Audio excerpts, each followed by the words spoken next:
Hi, Pathlight. Ruth Banta here. Today is Thursday, June 4th. This is going to be a different communication from me. I'm not going to be talking about COVID or hand washing, which I do think is still important, but I want to talk about what's happening in our communities. In our country, we are continuing to see the tragic results of our country's legacy of racism and oppression of African Americans and people of color. The savage imagery of George Floyd's death is not an isolated event. There's also Ahmaud Arbery being gunned down while jogging, Breonna Taylor shot by police in her own home, and many others. Antoine Rose, Philander Castile, Michael Brown.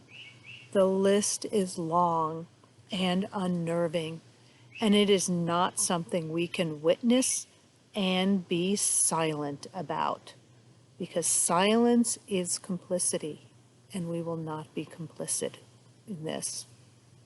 As an organization, we got our start fighting for the civil rights of people with disabilities. Using our voices to speak out against injustice is at the core of our mission.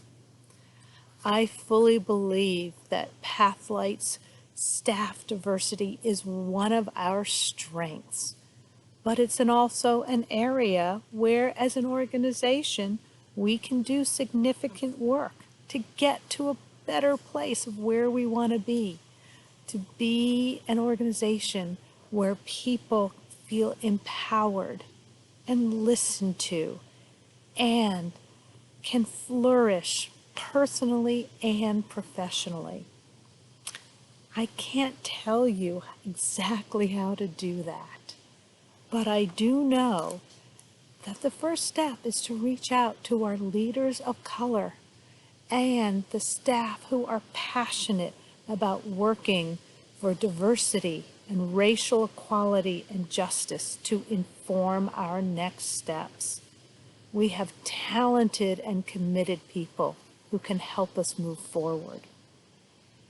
One of the priorities in our strategic plan is to be the premier employer in our industry. And one of the primary focuses is to work on an organizational diversity and cultural competency plan and action steps. And I am making 3 commitments to you personally and on behalf of the Pathlight leadership team to fight racism and support diversity.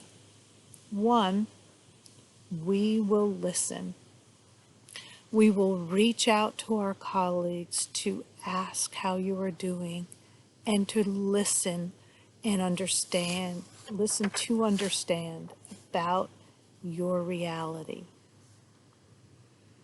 We will educate ourselves and the organization, because I fully believe that knowledge is power. And lastly, we will act. We will use our listening and our education to inform our actions to help move forward.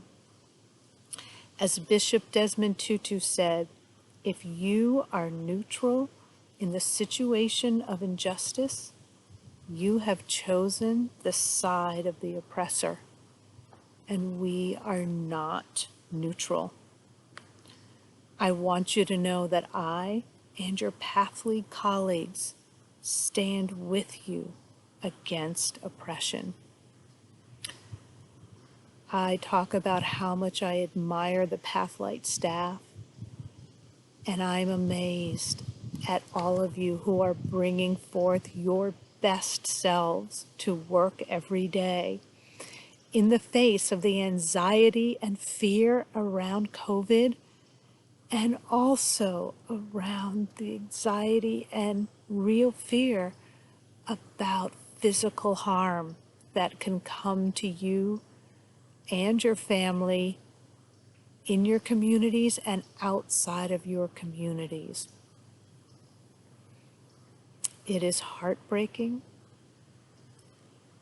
and we want Pathlight to be the place where you can continue to bring your full selves, be listened to and accepted and supported. So thank you for listening to my message, and I am so looking forward to working with each one of you in addressing these critical issues. Thank you.